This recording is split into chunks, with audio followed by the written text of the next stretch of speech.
Good morning, Director Roper.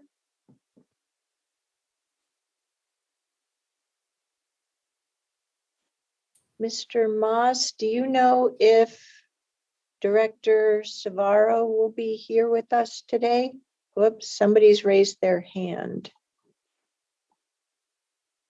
Madam Chair, with the links, so I have not heard anything on my end, and there he is. He's there. Oh, yeah. There he is. Terrific. I was trying to flag you down with the hand raising.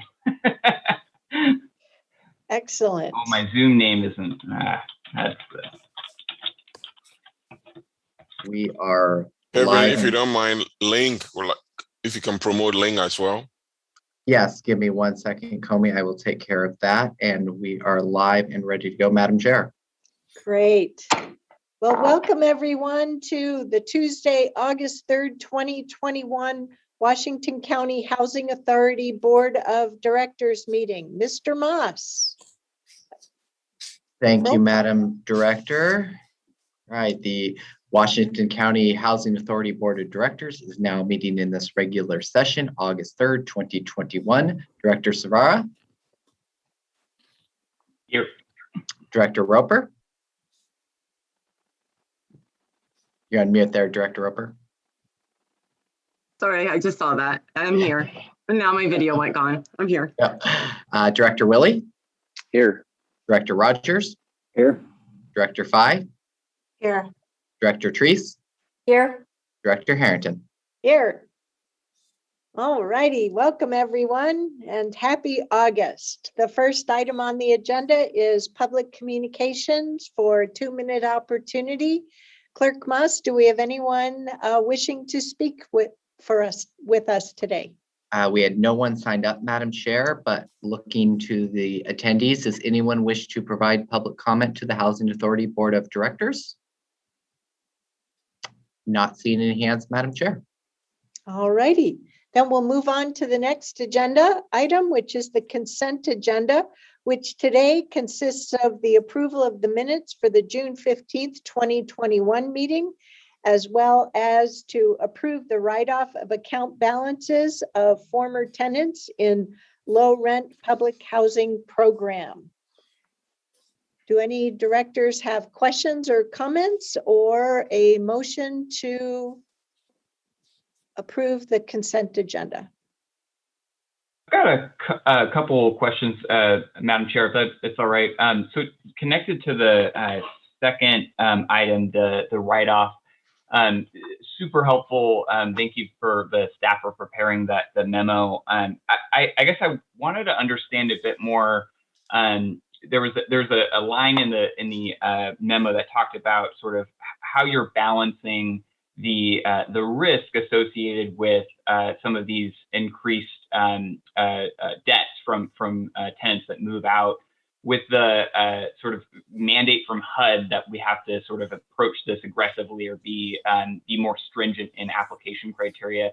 It struck me as maybe a different tenor than what I've heard from staff in past reports. So really trying to think through how are you thinking through balancing the reality that like these resources and the opportunities for affordable housing are so vital for folks, and the consequences of owing debt to a housing authority are pretty dire, with these mandates from HUD. Like how have you thought how to square those? Yes, so a great question, Director Zavara. We work very, very long term with our clients. I mean, we work over years and years.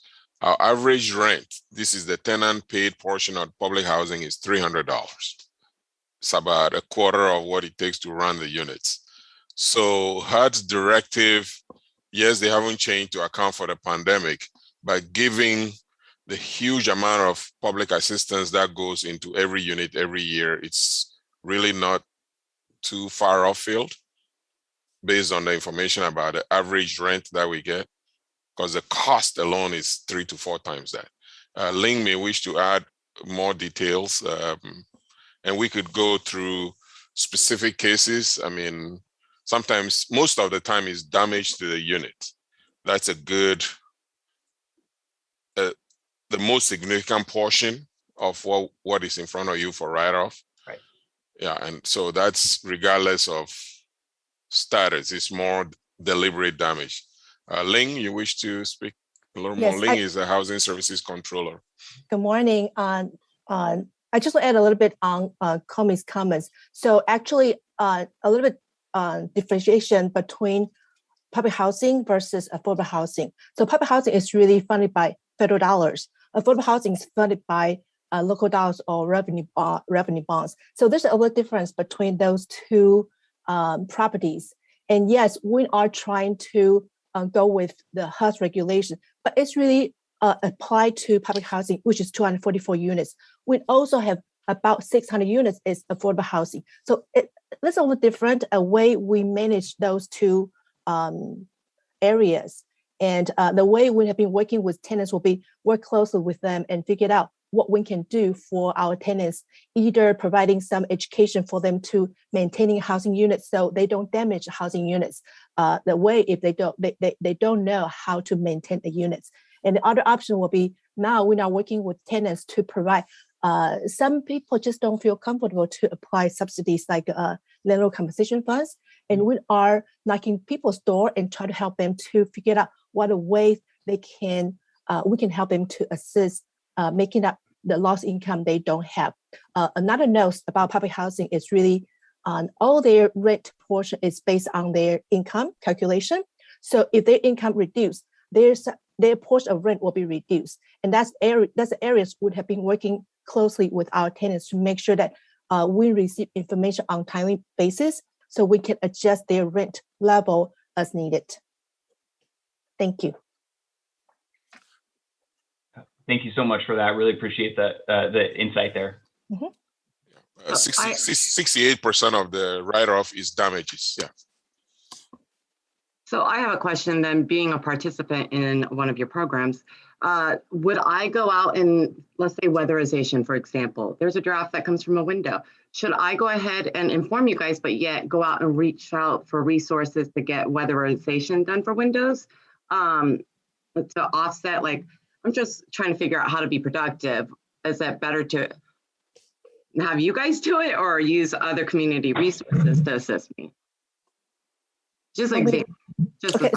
So the answer for that one is really we have been working with different entities to try to figure out what kind of resource we can get. So in past few years, we have done some winterizations portion. So yes, the answer is reach out to our property managers or the person managing the cases, and we can help push the request upwards so we can figure out a way to improve it. And also, we are working on a way to reduce the energy costs, and that's part of the HUD, some kind of incentive.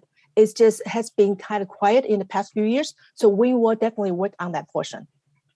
Thank you, Ling. I really appreciate it. Always let us know. So landlord tenant law, yeah. Definitely. Comey, I had a couple of questions as well. One, your return on your rent is pretty good. I mean, your write-offs are right in line with private sector. So I'd commend you if you take a look at your historical background. You've done well. I always get a little irritated on these, as you know. I've many years of that because these are such scarce resources that when somebody doesn't pay or somebody does damages, it affects other folks who have a need for these facilities.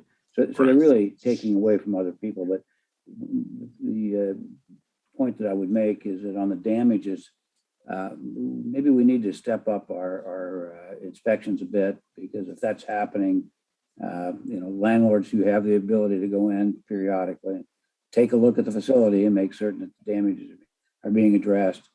And then secondly, in regard to the collection issues, I know it was a pandemic and all landlords are facing a bit of issue, but if there could be some information pieces stressing that, this is a public benefit people are receiving, and there's a lot of needy folks, and they need to do everything they can in their best powers to try to pay those rents so that other people can enjoy the same benefits that they are. So that would be my two comments for you.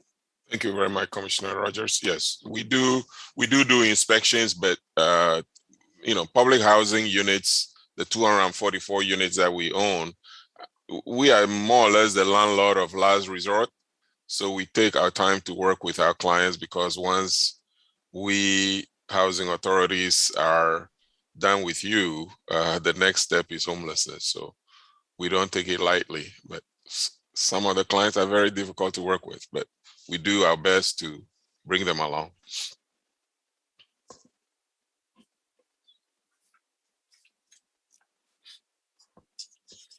Did we lose the chair so that Commissioner Treese is now the chair? I don't see. Yes, Commissioner Rogers, the chair temporarily stepped away, so it is over to you, Vice Chair Treese, to run the meeting. Thank you. And Clerk Moss, what are our next steps here? So the next steps is you would ask for a motion to approve the consent agenda pending there is no other board comments. Thank you. Is there such a motion? Motion to move forward with the consent agenda and approve. I second that, but I wasn't sure if Ling had her hand raised or not. Oh, I was just going to add a little bit comment about Comey's discussion about, and then Commissioner Rogers' comments for educating our tenants and make sure that we can utilize the resource we have. And we do, and actually, I have to say, we really appreciate the Metro Supported Housing Services, this measures passing, because the struggle we have been having is really many of our tenants or clients we serve, they do have certain issues that need to have extra hands to help them. And it just happened that the federal dollars were not available for that type of assistance. So our hope is within that extra support, we will be able to assist our tenants to be a better tenants, and will be able to stay in house, have a more stabilized living styles to utilize the resources we have for them. I'll just add one more to that. Thank you so much, Ling, for that info. I think like the tenant education focus is so important, and making sure that folks have information is absolutely vital.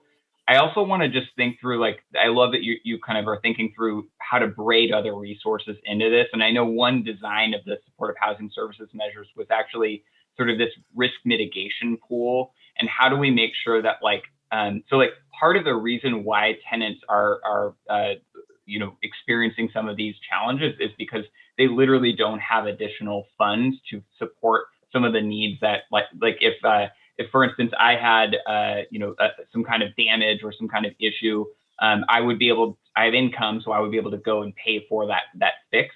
Tenants living in extreme poverty, who are the folks that we're serving, don't have that same flexibility. So I love that you're thinking through how to braid in those additional resources like supportive housing services to get ahead of the problem, right? So that you can actually get prevention and have, a case manager go in and say, oh, don't worry about that. You broke your towel rack. I'll get you a new one at Target, and we can make sure to get it installed, or work with your property manager to do that. So that way they're on the hook for the damages, but they're getting that support they need, so that they're not just burying the problem. Because I think that's often what happens is there's a shame associated with having to call and say, I broke this thing, or it's not working. So having that sort of support from an advocate, a housing navigator, it makes the world of difference, I think, and having that additional level of sort of help navigating the relationship there. People don't want to disappoint their landlords. They don't want to disappoint their property managers. And it's scary sometimes to report those things. And they're worried about the consequences, right? So I love that you're thinking through how to build that in and kind of bring that human element back to this conversation. It's so helpful. And actually, that's a direction from Comey and Josh that we are leading this department toward to that way, so we can better serve our communities. Thank you, Director Savaro, and thank you for the comments. Chair, we have a motion and a second on the table to accept the consent agenda. This has been discussion. I'll turn it back to you. Okay, so we're done with Director comments and questions on the motion? All those in favor, please vote by raising your hand or saying aye. Thank you, directors. Any opposed? The motion carries unanimously 7-0. Thank you, Director Treese. The next item on the agenda is our second opportunity for public communication. This one is a 5-minute opportunity. Clerk Moss, do we have anyone signed up or in our viewing audience that wishes to speak? We have no one signed up, Madam Director. Is there any members of the public wishing to provide comment to the Housing Authority Board of Directors for up to 5 minutes? Seeing none, Madam Director. I'm sorry, press the wrong. No worries, Director Roper. Now we're on to director announcements and communication. Are there any comments from our collection of directors today? I just wanted to reach out and say thank you to the Housing Authority for just the vast amount of applications that has gone through this past week. I've been out there on foot helping people who couldn't utilize a library or have internet resources, and the tears in their eyes to know that they got their name on a wait list, which is part of me giving back and sharing it with someone else. I was given the same opportunity back in 2015, and it was awesome to be a part of this to help other people this time. I think I helped about 18 people last week fill out applications, and some of them don't have access to email, and get them connected, and they didn't understand why someone like me would go out there and do it. It was just like, just pay it forward. It's a matter of communication to give people hope. If you have a little ounce of hope, it'll make tomorrow brighter place. And all of their applications got accepted, so it was really a great feeling. Thank you. I believe there was like a 2,300 count for applications as of yesterday. Yeah, I'm not sure, but yeah, it's 2,500 right now on wow. day 6. So yeah. And that application period runs through when, Director Calavar? Tomorrow, Thursday, I believe.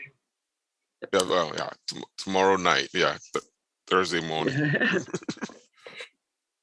Wonderful. Any other director comments today? I will mention that during our leadership communication of our work session this morning through Ms. Angie, our community development director, Jenny Proctor was providing us with an update on the emergency rental assistance and efforts to work through the growing number of applicants on that. So Ms. Angie, if you could make sure that Directors Roper and Savaro receive that information, I think that'll be good for everyone. Wonderful, thank you. Are there any other director communications at this time? All righty, seeing none, do we have a motion to adjourn the Housing Authority Board of Directors meeting? Motion. We have a motion from Director Roper. Do we have a second? Second. A second from Director Savaro. All those in favor, please vote by saying aye or raise your hand. Thank you, directors. Any opposed? The motion carries unanimously 7-0.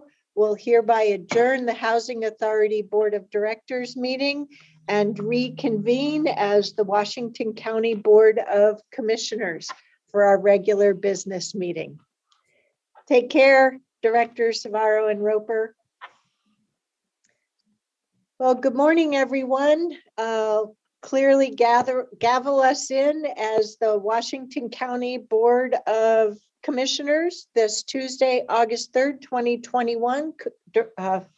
Clerk Moss, could you take the roll, please? Yes, I can, Madam Chair. The Washington County Board of Commissioners also meeting as the Board of Directors for Clean Water Services and all other county service districts, now meeting this regular session, August 3rd, 2021. Commissioner Willie. Here. Commissioner Rogers. Here. Commissioner Fye. Here. Vice Chair Treese. Here. Chair Harrington. Here. Thank you. We have all 5 members of the Washington County Board of Commissioners present.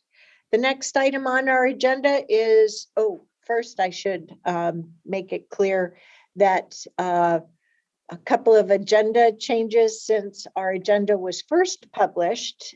We've added an additional item to today's consent agenda. That is item number 8. Contract, and then changed order of proclamations and presentations. Next, we'll move on to public communication, which is our 2-minute opportunity. Clerk Moss, do we have anyone signed up at this time? We have no one signed up, Madam Chair. Is there any member of the public that wishes to provide comment for up to 2 minutes to the board? Seeing none, Madam Chair. All righty. Next, we have the consent agenda, and today's consent agenda consists of 8 items. 1 item, which is minutes, 1 item from Clean Water Services, 1 item under assessment and taxation, 1 item under health and human services, and 3 items under land use and transportation. And I will, there's a motion from Commissioner Rogers. Is there a second? Second from Commissioner Treese. Thank you. I'll just make a comment before we take a vote. On item 5, acknowledging the Tualatin Valley Trail Concept Plan. I didn't wish to pull this from the agenda last minute and ask for a presentation. I wish we had had this on the action agenda item, because a lot of really good community work has gone into developing this concept plan and working down the options down to a set of 2 that are very appreciable. And in addition to the work being useful for this specific trail concept plan, I think there's information through pages 28 of the PDF file or page 55 of the document that provides good information as our LUT staff moves forward with various combined multi-use paths for different projects, including for the Kenny Thompson Road project. So really good work that has gone into this. Thank you, Commissioner Fye, for picking up the mantle, so to speak, from Commissioner Scouten on this concept planning work and working with the community. So we have a motion and a second to adopt today's consent agenda. All those in favor, please vote by saying aye or raise your hand. Thank you, commissioners. Any opposed? The motion carries unanimously 5-0. Next, we'll move on to presentations. We have a presentation today from PGE on their resilience efforts. Clerk Moss, do we have Ms. Pope with us today? Oh, there she is. Welcome, Maria Pope, the CEO of PGE. And it looks like we have some of your colleagues as well. I'll leave it to you to introduce your colleagues if possible. And we have the presentation up as well. Should I turn it over to Ms. Pope or to Mr. Gagliano? How you doing, Chair Harrington? I'll take us for an intro. Thanks very much. I'm Troy Gagliano, Local Government Affairs Manager for Washington County. It's good to see you all today. Thanks for having us. And also with me is Carl Krutka, the Key Customer Manager for Washington County. And then our speakers are going to be our President and CEO, Maria Pope, and our Director of Wildlife Mitigation and Resiliency, Bill Messner. I'll say a couple quick intro things here before passing it over to Maria. And she and Bill are going to give a brief update on our activity related to the recent storms over the last almost year now, speak about what we're doing to enhance resiliency in Washington County, and then discuss our overall strategy about resiliency and emergency preparedness. If I can go to slide 2, please. Thank you. So just as a reminder, this is a map showing the portions of the county that PGE covers, and we've been delighted to serve Washington County for over 100 years. We certainly value the partnerships we have with you serving the community. And while I'm here, I just have one quick reminder about bill assistance programs. As we all know, it's been a heck of a year for our communities and our customers. PGE and the county have both been working really hard to help customers with different forms of bill assistance. You guys as a water provider and then PGE as an electricity provider, we all suspended shutoffs around March 2020. And we worked with customers since then to help with bill payments and a lot of different options to connect them to assistance programs that are out there.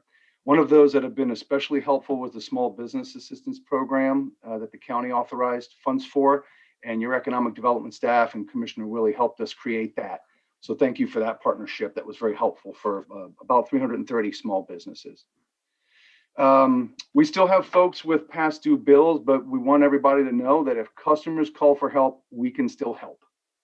Lately, we've been reaching out to residential customers with bills in arrears or late bills, reaching out multiple times to those folks. And where we get no response, we're getting into the territory of having to resume disconnects later in August. Again, after multiple outreach attempts to work with customers. Now, that said, we do still have some financial assistance available. An additional $10 million was added to the Oregon Energy Assistance Program this past legislative session. So if you don't mind helping us spread the word, if folks just go to our general website, portlandgeneral.com, and click on the Need Help section, there's a whole bunch of information in there in about a dozen different languages. So again, please help with that. So with that, I'll turn it over to Maria to talk a little bit about our community involvement with Washington County, some of our shared goals and lessons learned from our recent storms. Maria, are you there? Are you having technical issues? No, we had her at the very beginning, but we seem to have lost her connection and I don't see her. Oh, she might be back in the attendees list. Bill Messner, are you with us? Yeah, I'm here. So, Madam Chair, if you want to give Maria a second, or would you like me to proceed? Clerk Moss, the person who's raised their hand, is that Maria Pope or someone else? Yes, it is, Madam Chair. I will work on getting Maria. So Bill, if you want to go ahead. Okay, I'll go ahead and get started. Next slide, please. So, well, first of all, again, thank you so much for having us here today. We really do appreciate it. And Troy, thank you for the introduction. And Chair Harrington and county commissioners and staff, thank you. I can't tell you how this past 12 months have been for all of us in our communities with the pandemic, the fire, Labor Day storms, and then most recently the ice storms. So with all of that and the rapid pace of change, we have to be nimble and quick to be able to respond to our community. In February, we experienced a 40-year ice event that did devastation damage beyond what could have been imagined in 40-year time frame. It caused more than half of our customers to lose power, and in some cases experience multiple outages. Yamhill, Marion, and Clackamas counties were the hardest hit by the ice storms, but we still had some outages in Washington County as well. We know that power outages are difficult, and we want to thank the Washington County community for its understanding while we worked to safely restore power during the last fires and this February historic storm. In the fall of 2020, our region experienced devastating wildfires with direct result changing weather patterns and global warming. These events underscore the importance of PGE's role as an essential service provider. These events also occur as we are transitioning to deliver clean energy for the future. We are focused on 3 strategies to make this happen. 1, decarbonize our energy supply. 2, expand electrification, particularly in transportation sectors, which accounts for 40% of Oregon's greenhouse gases. And 3, perform and serve these changing expectations for our customers and you. We are on our way to our goal of reducing emissions associated with power. We serve our customers by 80% by 2030. And we are working with our stakeholders to meet an aspiration of 0 emissions associated with our power we serve our customers by 2040. Our commitment to you is that we will transform our company to meet these aggressive climate goals, maintaining and enhancing our commitment to resiliency and reliability, which will remain the forefront of ours. This includes ongoing and purposeful investments in T&D infrastructure, transmission and distribution infrastructure, and grid hardening, as well as leveraging technology to strengthen our overall resiliency and reliability to you. I'm able to join. It's Maria. Okay, go ahead, Maria. We are just wrapping up the first slide. You did a terrific job, and Chair, the entire Columbia Washington County Commission, thank you so much for all that you have done in your partnership. We're in an extraordinary period of time, and I think none of this is lost on anyone. But I think it's really working together that we can make an enormous difference. And as we look through the crises of the past year, the partnership that we have all had with Washington County, during times when Washington County has been hit the hardest, but also at times when other counties have been hit the hardest. Being able to collaboratively work with all of you has made enormous difference. And most recently, if we look at the 40-year ice event, the Riverside and other wildfires, the global pandemic, the heat dome event that we all went through with the tail end of June really hit your area very hard. And we can still see the remnants of that in terms of the singed trees and leaves and the devastation that has been left in our environment from those high heat days. But I really am appreciative to everyone at Portland General who has stepped up, to our partners in the communities, and particularly to Washington County. So thank you.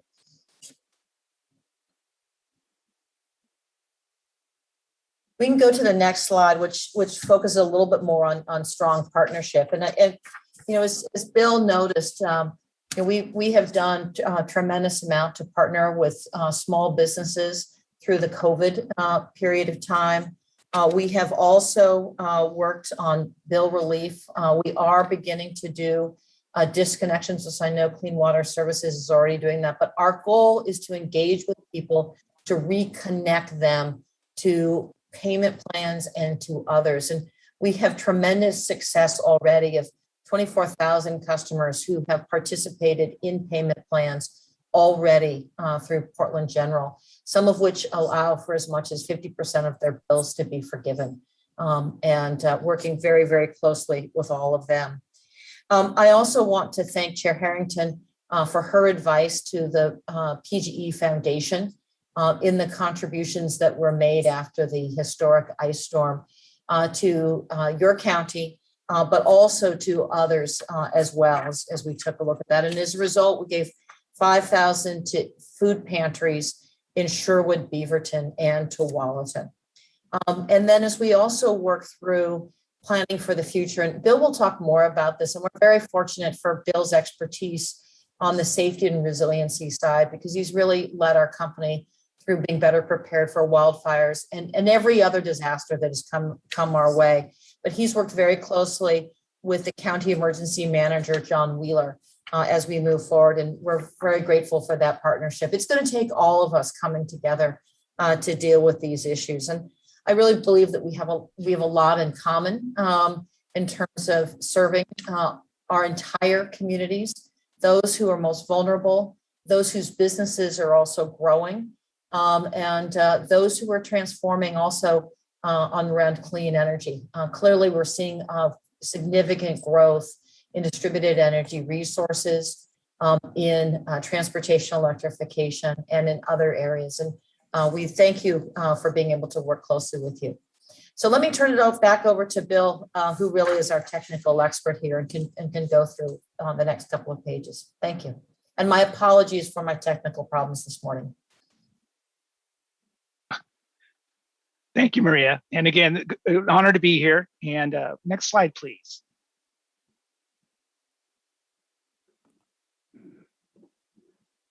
Thank you.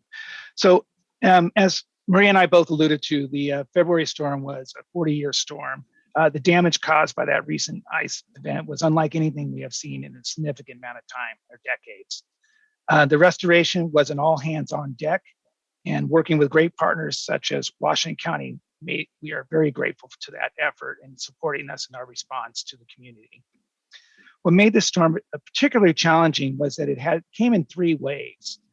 And with that, each wave, it created hazardous conditions, not only for the community and our customers, but for our crews that were responding and also emergency responders. It caused massive damage to our transmission system. Those are the lines that actually connect our generation to our substations and then allow us to distribute the power to our customers.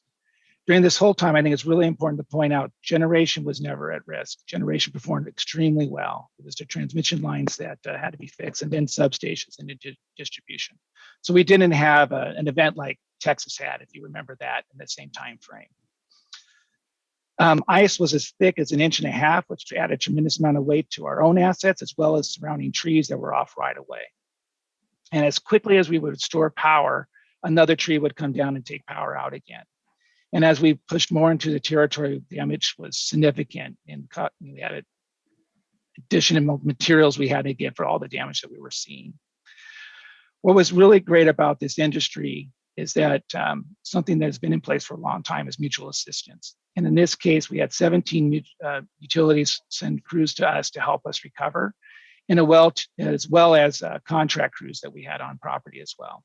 They came as far as Colorado, Montana, and Canada to help us recover. And they all worked 24/7 to make sure that we have power up as soon as possible. But with every event, we take a learning from that, and how do we get better? And so the next slide, please.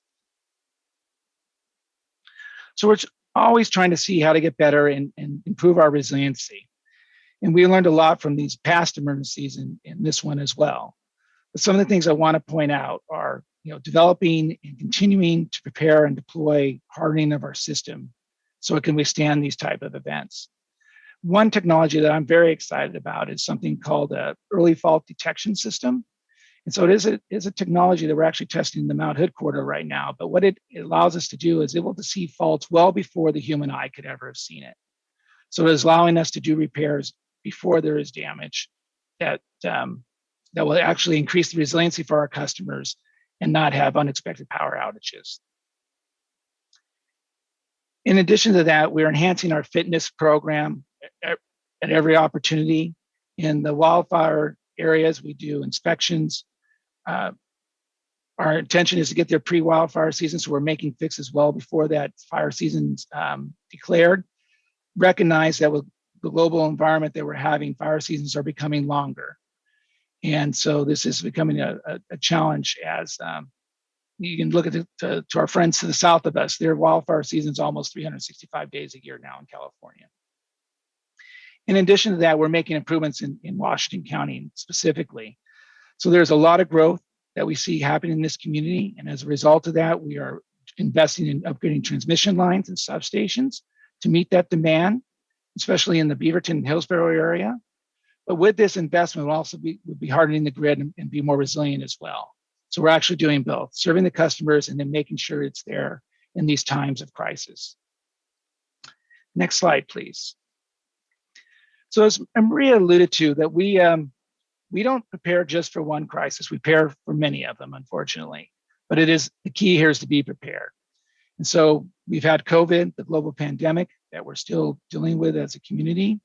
We have storms the typical storms like we see that we would do normally. And then you have those 40-year storms that I was just talking about with the ice storm. We're also dealing with global warming, and that's really with our wildfire mitigation effort. And how do we lean in on that to make sure that our equipment is not becoming the source of emission?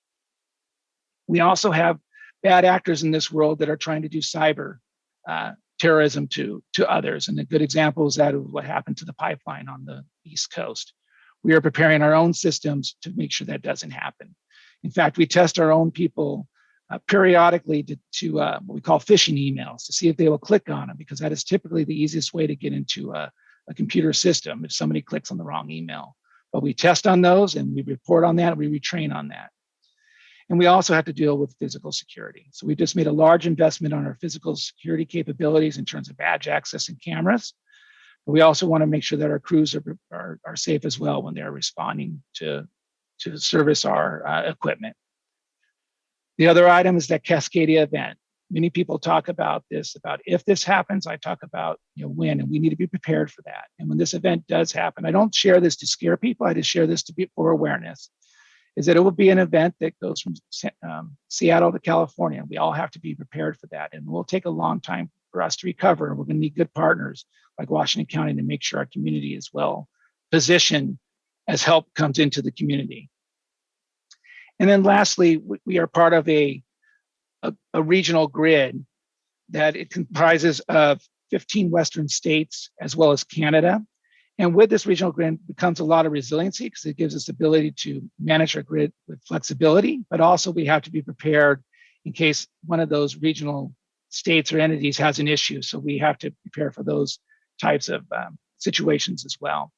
Now I'll just quickly go over the chevrons on the bottom of this chart.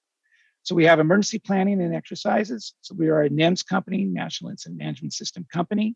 And so we test that system and we do exercises with that. In fact, we just took part in a clear path exercise last week with utilities in this region of the country that was put on by Electric Edison Institute, in which we test our unity of effort and how we would respond to help each other.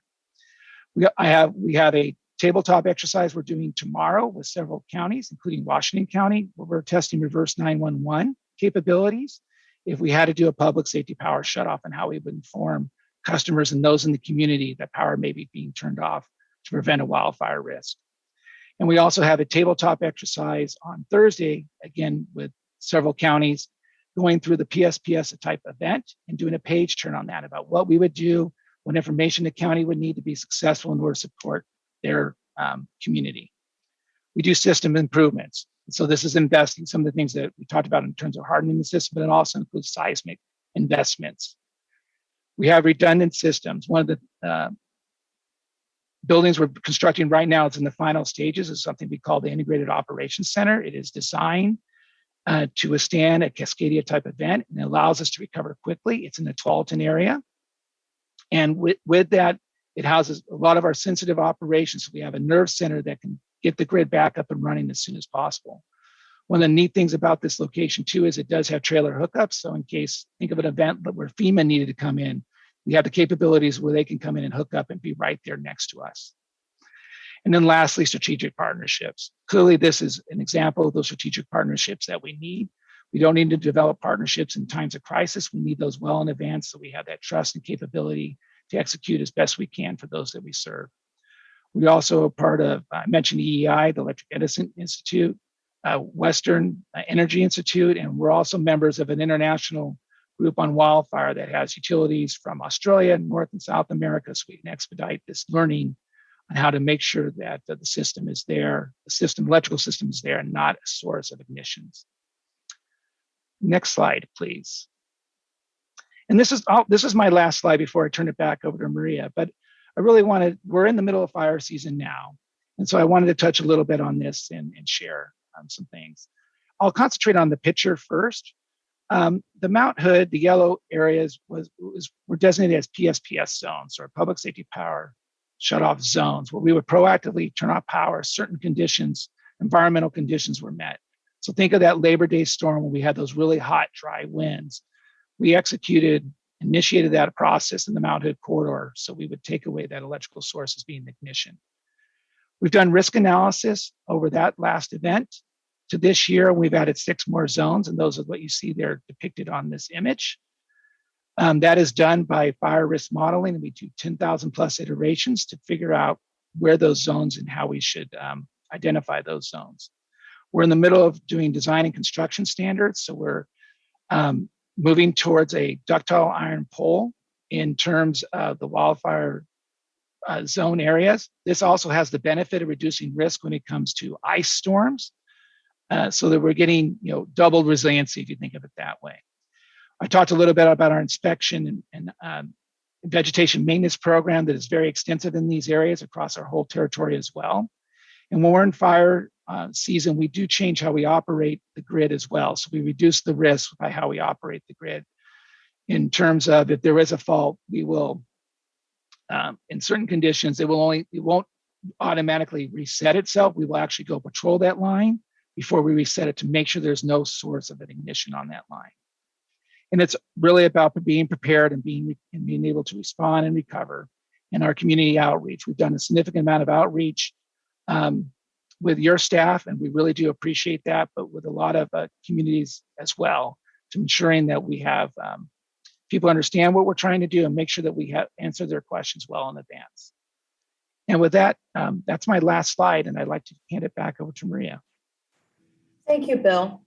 So I think we've covered quite a bit with regards to partnerships. I think you all are very familiar with Troy Galliano, who kicked off this meeting. Carl Krupta.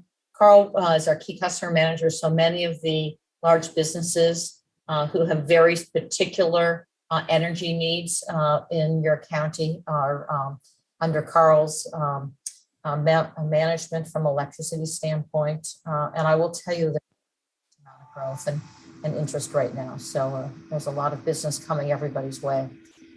Anything we can answer in terms of questions, Chair Harrington? How would you like to proceed? I know that we're over time. Commissioners, do you have any questions or comments for our partners from PGE today? Two quick comments. One, Maria, Troy is whoops, we're getting feedback. But Troy is well known to us, does a very good job of representing your company and making certain that we're well aware of the good work that PGE does. I'm not sure what feedback, I know it's not mine. I think Maria must, meeting.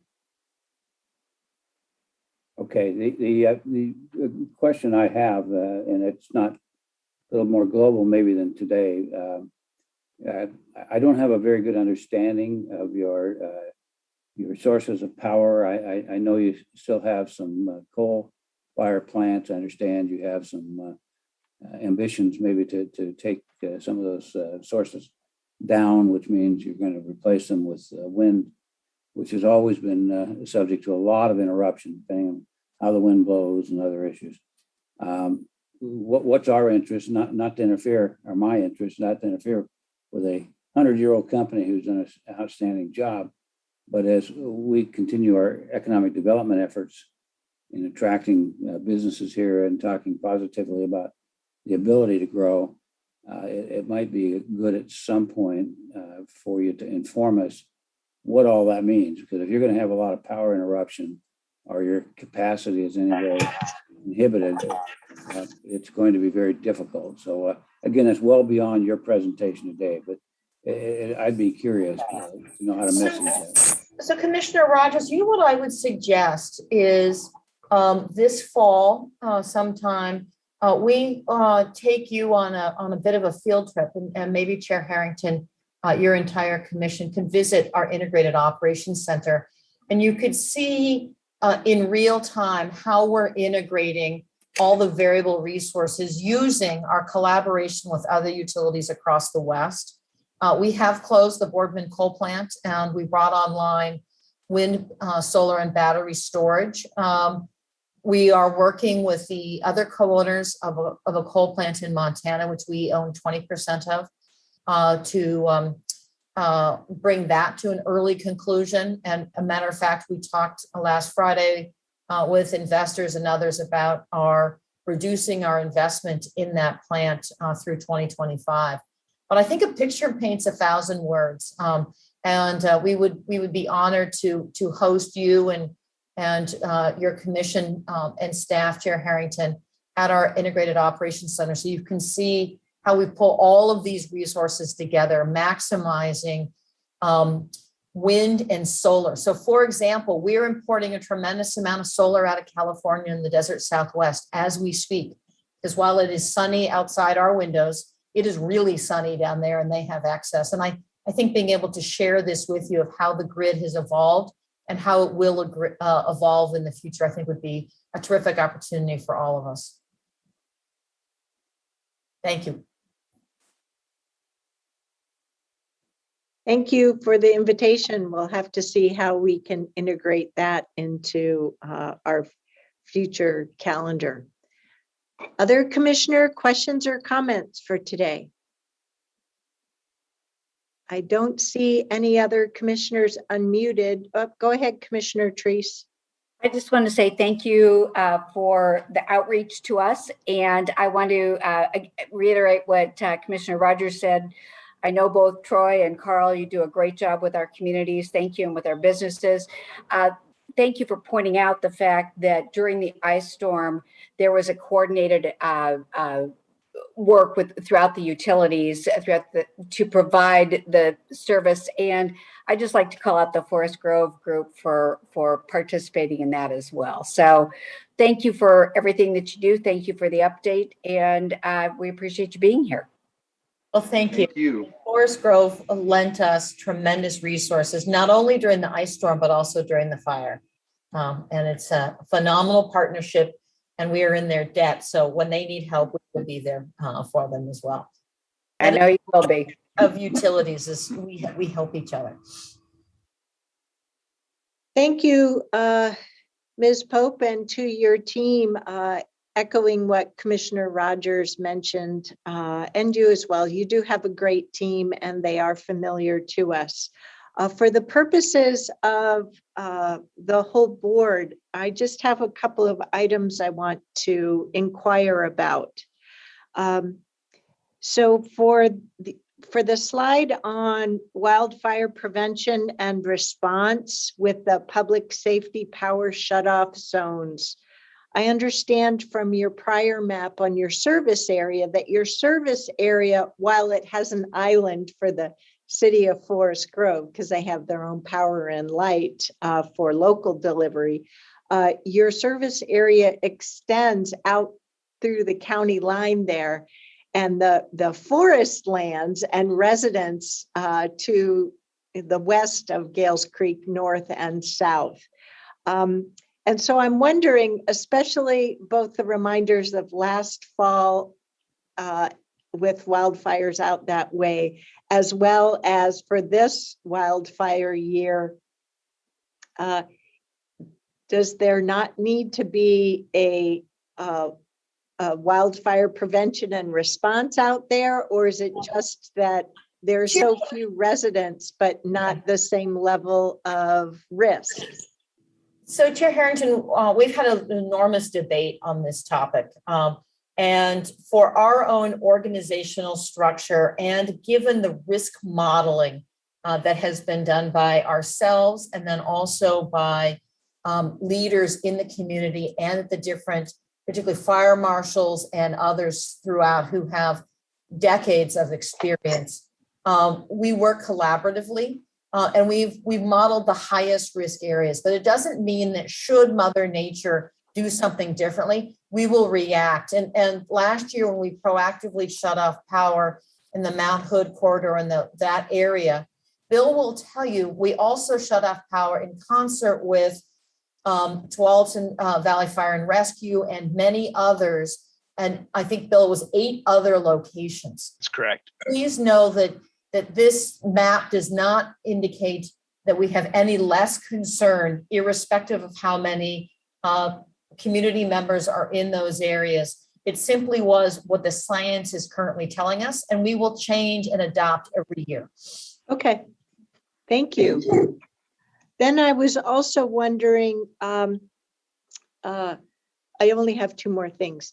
The next one is, particularly through the excessive heat wave that we had the end of June, and a lot of concern about neighborhood or non-professional fireworks use.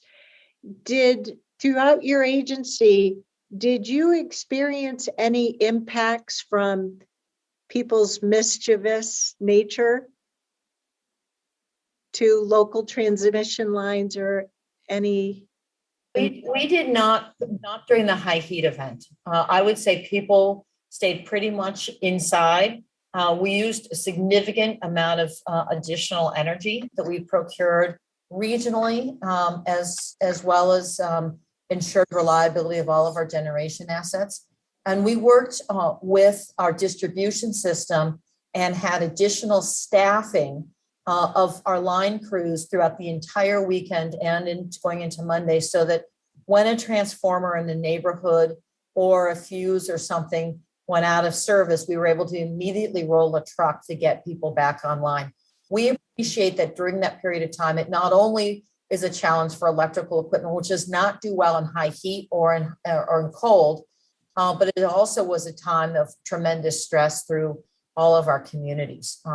As you all saw through the significant increase in people in emergency rooms that Saturday, Sunday, and certainly on Monday. But subsequent to that, with the 4th of July holiday, do you know if there were any incidents of folks causing mischief around any of your neighborhood lines? Not that I'm aware of. Bill, do you know that? No, not that I'm aware of either. I think the 4th of July, I think people did pretty well about realizing how dry it is here, and they performed pretty well. I didn't see a lot of the neighborhood fireworks. I personally did not see that. The people that normally do did not have them this year, which I think there's been a lot of education across the state about how dry we are. Great.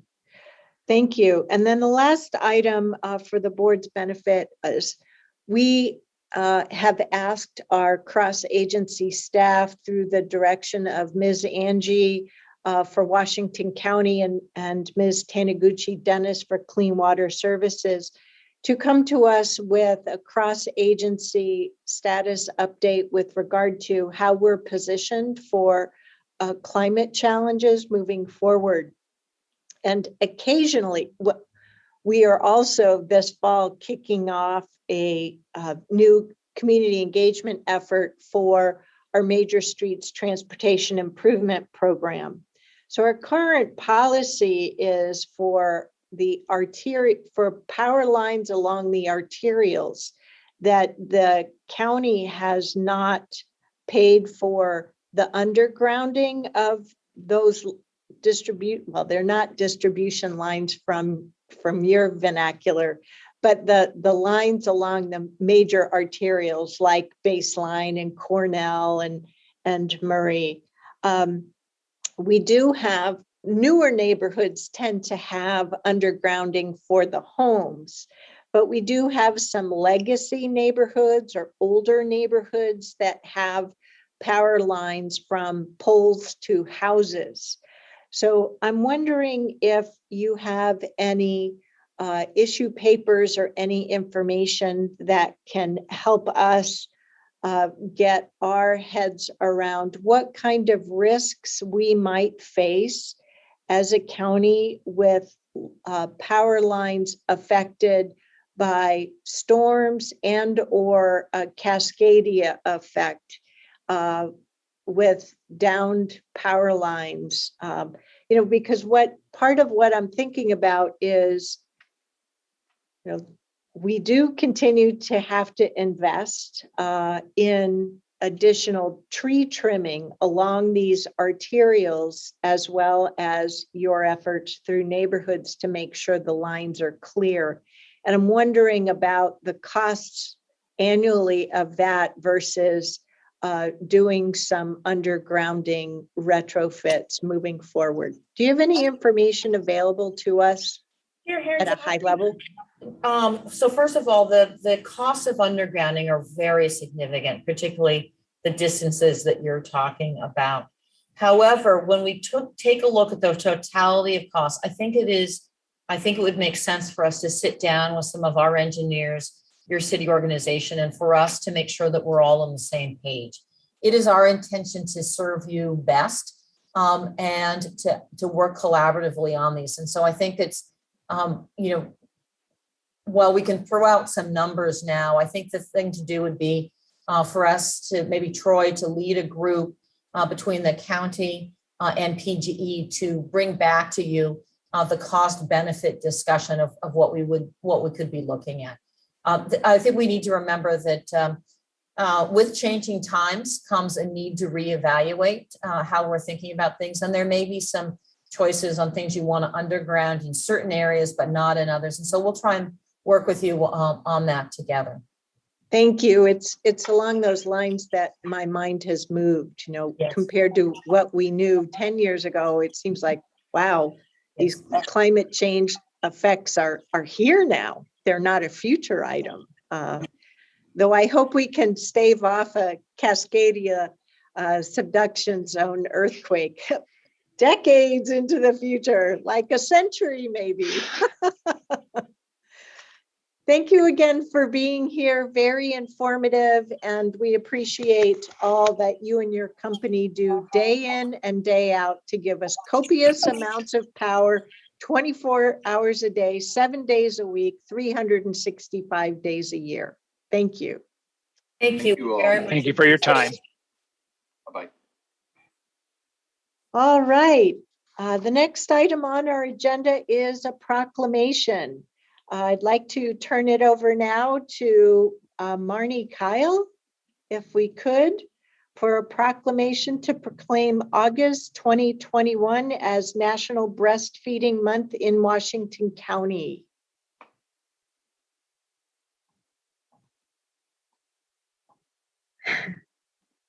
The floor is yours, Marnie.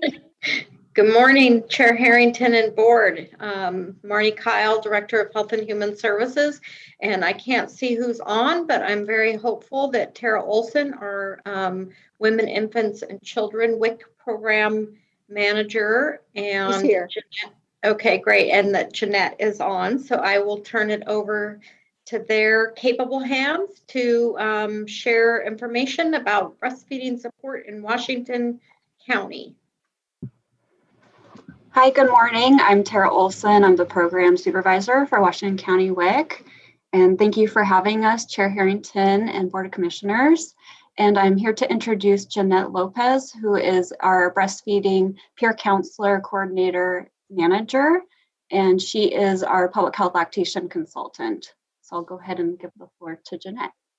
Marnie and Tara, we are not seeing Jeanette on. Okay. Is she not in? Oh, I see a hand raised, Clerk Moss. She's under the name Washington County WIC. Oh, okay. Maybe, yeah. Yeah, that'll I think do it. she's getting hooked up now. Thank you. Oh, we need you to unmute now, though.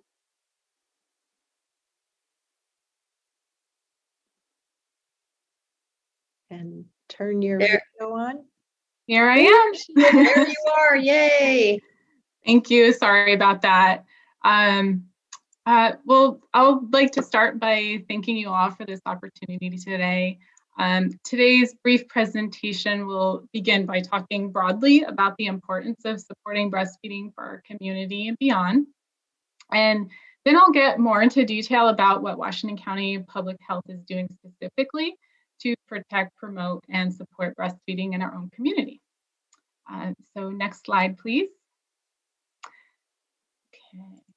A 2016 study of both maternal and pediatric health outcomes based on a 2012 breastfeeding rates showed that if 90% of infants were breastfed according to medical recommendations, about 3,000 deaths, $3 billion in medical costs, and $14.2 billion in costs of premature death would be prevented annually. Additionally, compared with formula-fed infants, those who are breastfed have a reduced risk of ear, skin, stomach, and respiratory infections, diarrhea, sudden infant death syndrome, and more. And in the long term, breastfed children have a reduced risk of obesity, types 1 and 2 diabetes, asthma, and childhood leukemia. And we know that women who breastfed their children have a reduced long-term risk of diabetes, cardiovascular disease, and breast and ovarian cancers. Next slide, please. We understand the benefits of breastfeeding to be profound. So it's important to focus on strategies that provide equitable access to breastfeeding support. And currently, the United States faces several issues that highlight the need for breastfeeding strategies that advance health equity. Some of those issues include inadequate access to services, limited access to breastfeeding support in the workplace, and social norms that continue to serve as barriers. And we do know that peer support networks are an effective way to support historically marginalized populations. Next slide, please.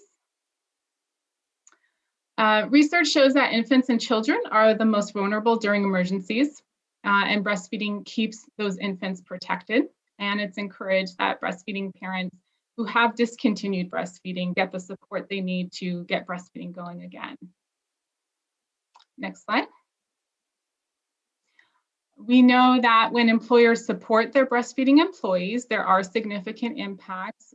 We see a 3-to-1 return on investment for employers that provide lactation support related to lower healthcare costs, absenteeism, and turnover. And there's improved morale, job satisfaction, and productivity for these breastfeeding parents who feel supported. Next slide. A broad framework developed by a team of global experts. The baby-friendly 10 steps consist of evidence-based practices that have been shown to increase breastfeeding initiation and duration. Baby-friendly hospitals and birthing facilities must adhere to the 10 steps to receive and retain a baby-friendly designation. And Washington County Public Health has provided support to Hillsborough Medical Center in their efforts to achieve baby-friendly status. Next slide. And we'll go into what's happening in Washington County in our community. We have a breastfeeding and peer counseling program. Next slide, please. Where we offer 24/7 breastfeeding support by a breastfeeding peer counselor. And they also have, these participants and community members have access to me, who's a board-certified lactation consultant. We run prenatal classes and breastfeeding support groups. And we just got online virtual breastfeeding support groups, which have had some really positive success so far. Next slide, please. Over the years, we've worked to develop lactation accommodations throughout all facilities. And lactation suites are now a standard consideration during the planning process of new facilities. In 2017, Washington County adopted a supportive milk expression in the workplace policy. I believe it was updated in 2020, but it's a great, I think it was a really great step forward. And I continue to serve as a resource for supervisors and breastfeeding employees to provide support. Kind of as a liaison to make sure that both leadership and the breastfeeding employees feel supported. Next slide. We provide ongoing training and support to the WIC staff and our maternal child family team. In 2020, our WIC staff received training by Chelsea Deloney, who's a well-known Black breastfeeding activist in our area. For the nurses in our maternal child family team, we hold bi-monthly lactation in-services. The nursing team has access to me, and I can provide more specialized lactation support to the families in their care. And they also have 2 additional lactation consultants on staff. And most recently, Washington County has led the region in creating a quarterly work group where local lactation consultants come together and study clinical cases. And that helps provide further support to the network for breastfeeding specialists in our community and really helps with the continuity of care of the breastfeeding families in our community. Next slide. And we mentor. We work with OHSU, their dietetic interns and their medical residents to provide experience with breastfeeding families. We have a really great partnership with Portland State University and their lactation program. And we also provide opportunities for Pacific University and their Masters in Public Health interns. Next slide. And in the fall of 2017, we worked with a local photographer to showcase breastfeeding around Washington County.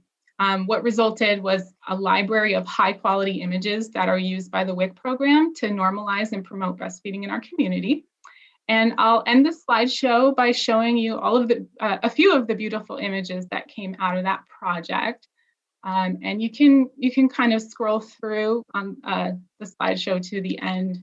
We leave them up there for a few seconds. This is in Orenco Park. Yeah, see if you can recognize where these locations are.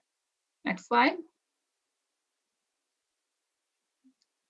Yes. At Arenco Station, yep.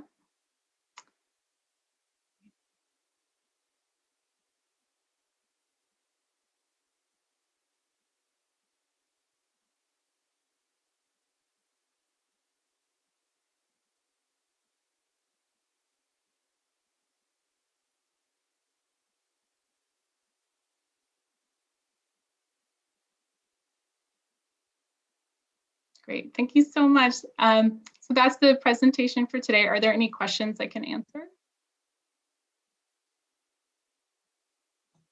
Commissioners, do you have any questions today? Oh, seeing no one, go ahead, Commissioner Treese. This is not a question, but I really appreciate the bringing this proclamation forward. The stigma that has been attached with breastfeeding goes way back, and the work that you're all doing to make sure that women feel comfortable in the workplace with their lactation needs, that we feel comfortable in the environment that we exist breastfeeding with no judgments in relationship to age of child or any of those issues is so important. And it is a big change, a societal shift that we need to embrace. And the work that's being done here is really important in setting that leadership tone around breastfeeding and the importance and the health consequences that are related to breastfeeding are really key. So as a woman in our society, I really support this work, and I thank you for taking this leadership. It's really very, very important and not always accepted, and it aids in so many things, including getting women back into a comfortable position in the workplace. So thank you very much. Thank you. Thank you, Commissioner Treese. I know I share your comments and our commitment in normalizing that breastfeeding is advantageous here in our community. My question, I do have a question, and that is for Ms. Angie. You know, as the presentation highlighted, Washington County, the prior boards had ensured that we had policy support for lactation facilities available in each of our buildings for not only employees, but I assume in some places for members of the public that we serve. I want to make sure that we're mindful of one may not be enough based upon the demographics of our work environment. So I'm assuming that through your management of the agency, that part of what you and your staff do is take an occasional look at the utilization of those rooms to make sure that we're not putting employees in difficulty by not having enough availability. Is that something that I can be assured is part of the process of your leading the organization?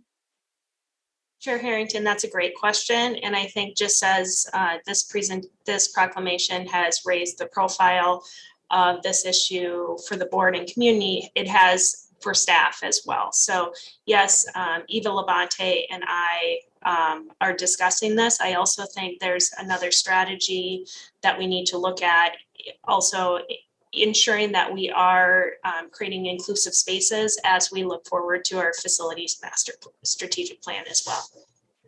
All righty.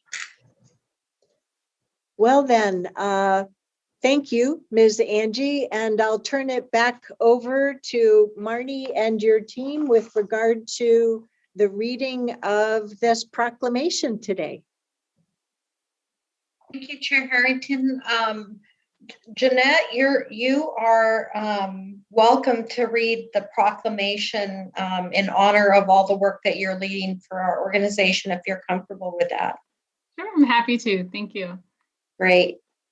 Whereas breastfeeding is a public health imperative and is central to successful health equity strategies that confront racism, classism, and sexism, which are the root causes of inequities. Whereas breastfeeding is a proven primary prevention strategy protecting both infants and mothers from a host of chronic and acute diseases and conditions, and building a foundation for lifelong health and wellness. Whereas breast milk is the preferred and most appropriate source of nutrition for infants, adapting over time to meet the changing needs of the growing infant. Whereas breastfeeding provides a safe, reliable, and renewable food source, especially critical during natural disaster and emergency situations. Whereas employers that provide workplace lactation support experience an impressive return on investment, including lower healthcare costs, absenteeism, turnover rates, improved morale, job satisfaction, and productivity. Whereas breastfeeding support in child custody arrangements improves bonding, attachment, and outcomes for both parents and stimulates healthy emotional and physical development for the child. Whereas when hospitals and health systems adopt the 10 steps to successful breastfeeding to normalize and mandate evidence-based maternity care policies and practices that support breastfeeding, breastfeeding rates improve regardless of race, ethnicity, and socioeconomic status. Now, therefore, be it resolved that on the third day of August 2021, the Washington County Board of Commissioners does hereby proclaim August as National Breastfeeding Month. Thank you. Do we have a motion from the commissioners? Thank you, Commissioner Treese, to adopt this proclamation. Is there a second? Second from Commissioner Fye. All those in favor, please vote by saying aye or raise your hand. Thank you, commissioners. Anyone opposed? The proclamation succeeds 5-0. Thank you very much. Thank you, Ms. Kyle, Ms. Olson, and to Ms. Lopez for being here with us today. Thank you so much. Thank you. Next, we'll move on to boards and commissions. The first is for the Public Health Advisory Committee member appointments. We have an action before us today to appoint Madhavi Bhargavaj, sorry for the mispronunciation, as a new member to the Washington County Public Health Advisory Council for the term ending January 31st, 2025. Additionally, to appoint Rachel Arnold as the new member to the Washington County Public Health Advisory Council for the term ending January 31, 2022, with the option of serving an additional full-length term ending January 31, 2026. What are the wishes of the commission? Do we have a motion? We have a motion from Commissioner Willie, a second from Commissioner Rogers. All those in favor, please vote by saying aye or raise your hand. Thank you, commissioners. Any opposed? The motion carries unanimously 5-0. Next, we have an item to announce the vacancy on various county boards and commissions. We have vacancies on various committees and a request before us to authorize the recruitment of applicants through September 14th, 2021, or until all vacancies are filled. The various list of vacancies includes Aging and Veteran Services Advisory Council, Civil Service Commission, Columbia Pacific Economic Development District, also referred to as COLPAC, Enhanced Sheriff Patrol District, and the Urban Road Maintenance District, the Budget Committee, that's a combined budget committee, the Enhanced Sheriff Patrol District, or ESPD Advisory Committee, the Garbage and Recycling Advisory Committee, the Housing Advisory Committee, also known as HAC, the Metzger Park Local Improvement District Advisory Body, the North Bethany County Service District for Roads Budget Committee, the Northwest Area Commission on Transportation, also known as Northwest ACT, the Park and Recreation Advisory Board, the Public Health Advisory Council, the Rainbow Lane Special Road District Board, the Rural Roads Operation and Maintenance Advisory Committee, also referred to as ROMAC, the Urban Road Maintenance District Advisory Committee, also known as URMDAC, the Washington County and Service District for Lighting, or SDL number 1 Budget Committee, and lastly, the West Slope Community Library Advisory Board. And you can find further information about these on our website at co.washington.or.us and look up boards and commissions and select the application button to see an explanation of each and every one of these. Do we have a motion to approve the announcement of these vacancies and authorize the recruitment? Thank you, Commissioner Treese. Is there a second? Thank you, Commissioner Rogers. All those in favor, please vote by saying aye or raise your hand. Thank you, commissioners. Any opposed? The motion carries unanimously 5-0. Next, we'll move on to our public hearings. Today we have 2 public hearings. And first, the first one is to consider the annexation of 1 tax lot and right-of-way totaling approximately 10 acres to the Clean Water Services District 21-008 LRP/BC. Do we have a short board presentation on this before we go to a public hearing? We do, Madam Chair. Brian Robb from our long range planning section is just going to give us a brief walkthrough, and then you can open your public hearing. Go ahead, Brian.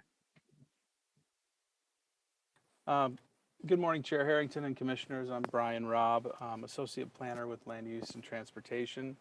The annexation before you today, case file number 21-008, is a request by Brookman Development to annex 1 tax lot totaling approximately 10 acres into the Clean Water Services District. And based on the facts and findings in the July 19th staff report, staff recommends that the board adopt the resolution and order approving this annexation with the approval becoming effective immediately. And if there's any public testimony provided today by anyone other than by the applicant, there's a brief statement I'll need to read into the record. And with that, I'll conclude my staff report and answer any questions you may have. Thanks, Brian. I think we're having a hard time hearing you. Maybe you need to move your microphone closer. Sorry about that. No problem. Thank you. Do we have any questions from commissioners on the staff report? Seeing none, I'd like to open a public hearing. Clerk Moss, do we have anyone who wishes to speak with us? Madam Chair, we had no one signed up in advance to testify. Do any members of the public wish to testify on this public hearing for land use and transportation? Please utilize the raise hand function. Not seeing any hands, Madam Chair. Thank you, Clerk Moss. And at this juncture, I'll close the public hearing and ask for a motion to adopt the resolution and order approving the annexation with the approval becoming effective immediately, and to authorize the chair to sign the resolution and order for the service district annexation. Thank you, Commissioner Rogers. So moved. Do we have a second? Second, Commissioner Fye. Thank you. All those in favor, please vote by raising your hands or say aye. Thank you, commissioners. Any opposed? The motion carries 5-0. Thank you. Next, we'll move on to our second of 2 public hearings. This one to consider the annexation of 1 tax lot and right-of-way totaling 10 acres to the Clean Water Service District 21-009 LRP/BC. Short staff report. Thanks. Hopefully this sounds a little bit better. I apologize. This annexation before you today, case file number 21-009, is a request by Riverside Homes to annex 1 tax lot and right-of-way totaling approximately 10 acres into the Clean Water Services District. Based on the facts and findings in the July 19th staff report, staff recommends that the board adopt the resolution and order approving this annexation with the approval becoming effective immediately. Again, if there's any public testimony provided today by anyone other than the applicant, there's a brief. Brian, can I interrupt real quick? Oh, sorry. Now you can hear it. Sorry, Chair. You know, it's really challenging to hear, and just for the viewing public, I know I'm not able to hear, and I can tell by the faces on the screen no one else is.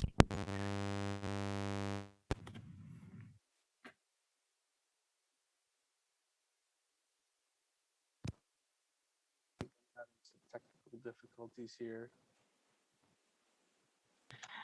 Okay. Brian, you may just want to unplug the headset and just talk directly into the laptop mic.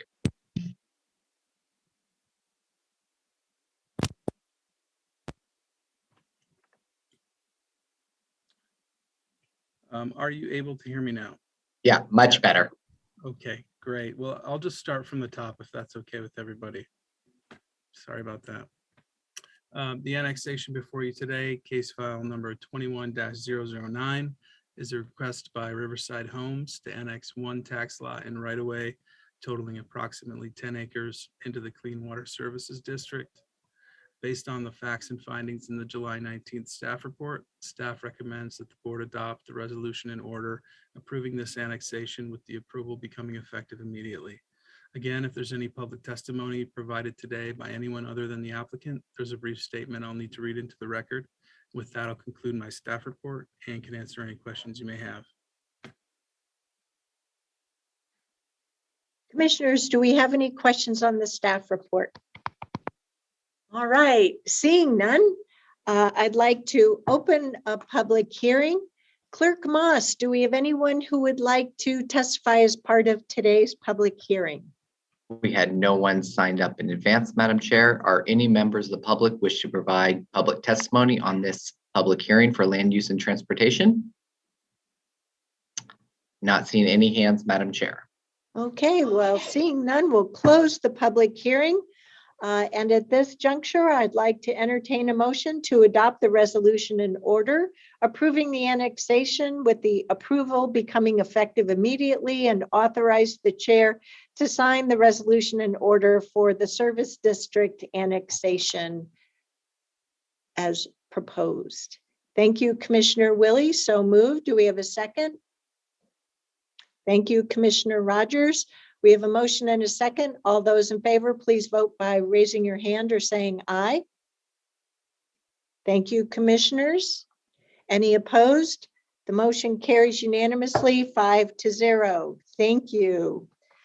The next item on our agenda is public comment. This is for our 5-minute opportunity. Clerk Moss, do we have anyone signed up to speak with us today during this section? We have no one signed up, Madam Chair. Do any members of the public wish to provide testimony for up to 5 minutes on any topic related to Washington County? Not seeing any hands, Madam Chair. All righty. Then the next item is board announcements. I'll start with our meeting announcements. We have our roundtable this Thursday, August 5th, starting at 9 a.m. All these meetings brought to us via Zoom. Thank you to staff. Then next Tuesday, we have our extended work session all day practically, starting at 8:30 in the morning. Then the following Tuesday, we have our pair of meetings. August 17th, work session starts at 8:30, board meeting at 10 a.m.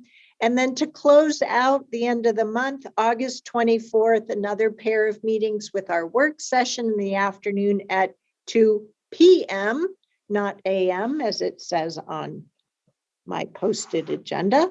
And then a board meeting at 6:30 p.m. And then our posted information in our work session packet then goes into the month of September. I'm really in denial about that, though I know there are a bunch of parents ready to have kids return to the classroom full time. Are there any other board announcements at this time? Seeing none, I have a question. Do we wish to reconvene the work session right after this meeting and then take a lunch break, or do we want to take an early lunch break and reconvene at 12:35? Yes, Commissioner Treese. We have some time certain presentations at 1. Is that correct? That is correct. Yes, we also have, we were still on leadership communication, right, and we have one agenda item as well. But we will have our presentation time certain. It's just Do we have staff availability to support the work session reconvening just in a few minutes or not?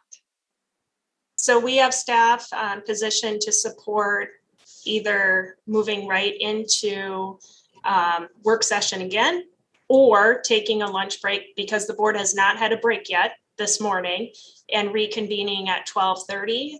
From a health and well-being standpoint, I would suggest that we reconvene at 12:30. Board members, you okay with that? I might be late for 12:30. I had planned on 1, so we'll go ahead, but that's fine.